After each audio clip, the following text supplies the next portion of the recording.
अस्सलामुअलैकुम दोस्तों।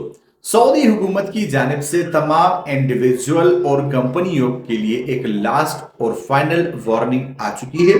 अब अगर कोई भी बंदा सऊदी अरबिया आएगा और सऊदी अरबिया छोड़ के नहीं जाएगा तो उन इंडिविजुअल और उन कंपनियों को 1 लाख सऊदी रियाल जुर्माना किया जाएगा।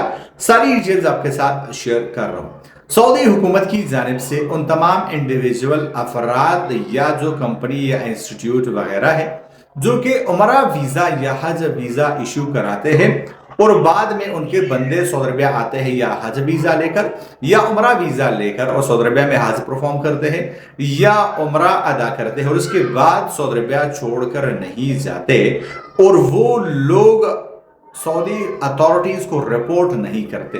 अब उनकी जिम्मेदारी ये होगी, अगर आपका कोई भी इंस्टीट्यूट या इंडिविजुअल किसी के लिए उमरा वीजा या हज वीजा जारी कराता है और वो बंदा हज अदा करने के बाद उमरा अदा करने के बाद सऊदी अरबिया छोड़कर नहीं जाता तो उन इंडिविजुअल और इंस्टीट्यूट पर यह लाजिम है, फर्ज है कि वो सऊदी अथॉरिटीज को उसके तमाम तर डिटेल्स दे और सऊदी अथॉरिटीज को इन्फॉर्म करे। अगर वो ऐसा करने में नाकाम हो जाते हैं तो उसे 1 लाख रियाल जुर्माना किया जाएगा और ये जुर्माना बढ़ता जाएगा अफराद की जो है वो तादाद को देकर। अगर एक बंदा है तो 1 लाख रियाल, 2 बंदे हैं तो 2 लाख रियाल और 10 है तो 10 लाख सऊदी रियाल। तो ऐसे में तमाम तरह इंडिविजुअल अफराद और इंस्टीट्यूट जुर्माने से बचने के लिए आपको सऊदी अथॉरिटीज को रिपोर्ट करेगी। तो अगर आप भी उमरा वीजा पे गए हुए हो तो अगर आपका टाइम पूरा हो चुका है तो फटाफट से सऊदी छोड़ने का वक्त आ गया है और ये आपके लिए एक लास्ट वार्निंग है। सऊदी अरब के तमाम तरह ऑफिशियल अपडेट्स के लिए चैनल को सब्सक्राइब कर लीजिए, साथ में बेल आइकन को दबा दीजिए ताकि लेटेस्ट अपडेट्स आपको मिल सके। मैं मिलता हूं आपसे एक नए वीडियो के साथ, तब तक ले दीजिए इजाजत। अल्लाह हाफिज।